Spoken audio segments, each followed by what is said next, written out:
Библиска доктрина.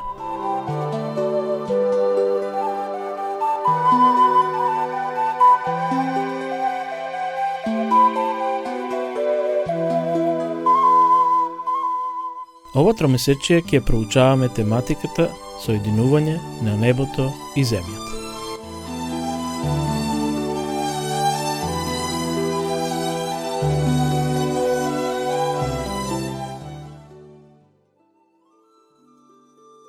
Четврток, 8 јануари.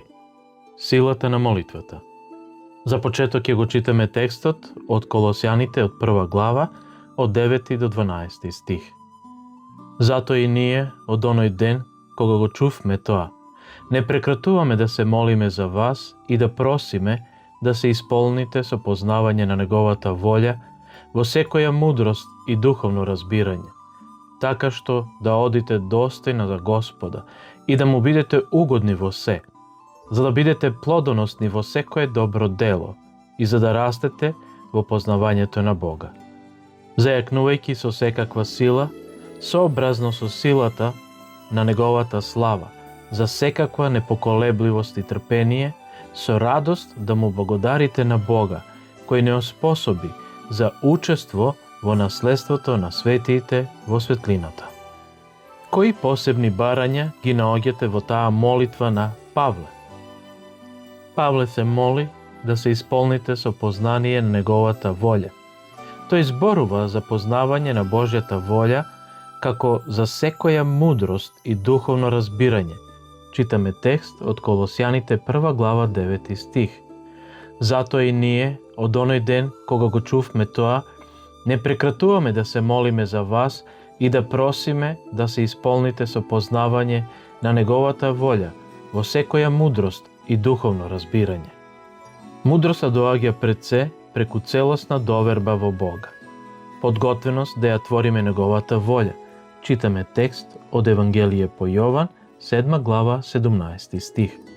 Ако некој сака да ја исполнува Неговата волја, ќе знае дали е наукава од Бога или зборувам сам од себе. И да не се подпираме врз сопственото расудување, ќе каже мудриот човек во пословици или мудри изреки, 3 глава, 5 стих. Надевај се на Господа со сето своje срце и не се подпирај врз сопствениот разум. Меѓутоа често се поставува прашањето: која е Божјата волја за мене во оваа ситуација? Постојат 3 главни извори од кои можеме да дознаеме која е Божјата волја кога ја бараме со молитва. Првиот извор е: најважниот извор на мудроста е самата Библија. Псалмистот во 119 псалм 105 стих ќе каже: Твоето слово е светилник на нозете мои и светлина на патеката моја. Вториот извор е Божјата волја и Неговото воство може да се спознаат и преку околностите на провидението, барајќи од Него да отвори или затвори врати. Затоа ќе прочитаме текст од Колосјаните 4 глава 3 стих. Молете се уште и за нас, за да ни ја отвори Бог вратата на Словото и за да ја навестиме тајната на Христа, заради која сум и во окови. И третиот извор е Светиот Дух да не води, откако ќе научиме да го препознаваме Неговиот глас. Читаме текст од книгата на пророкот Исаија, 30 глава 21 стих. Ако свртите надесно, ако свртите налево, ушите ваши ќе го слушаат Словото кое говори зад вас.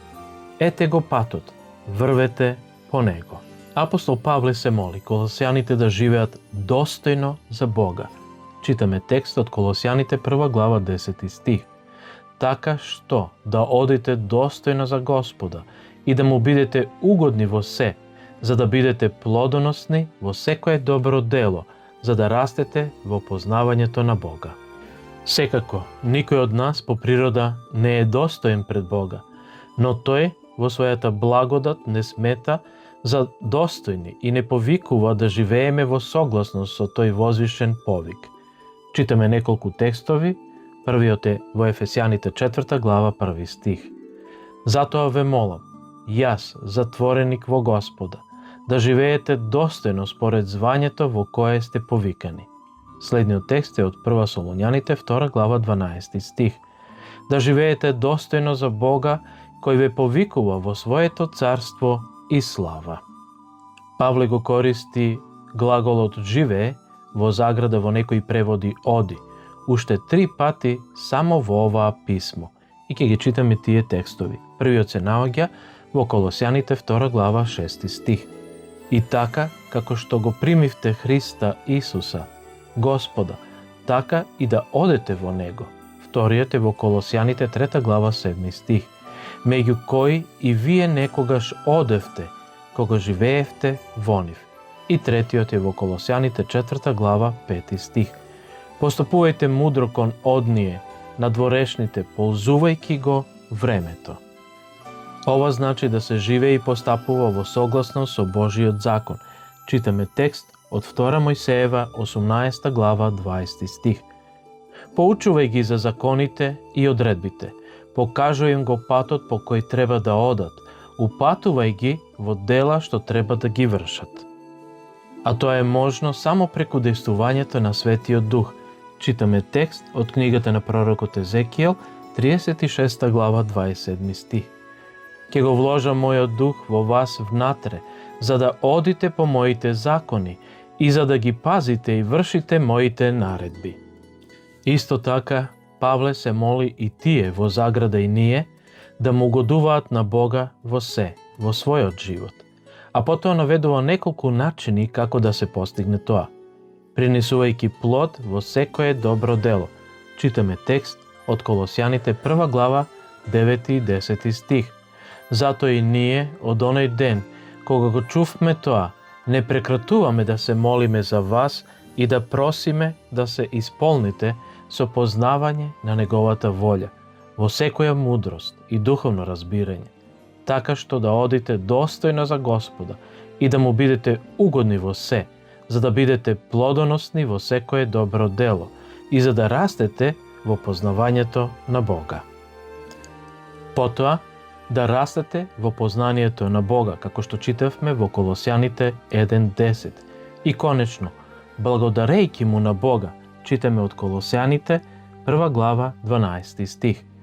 Да му благодарите на Бога, кој не оспособи за учество во наследството на светиите во светлината.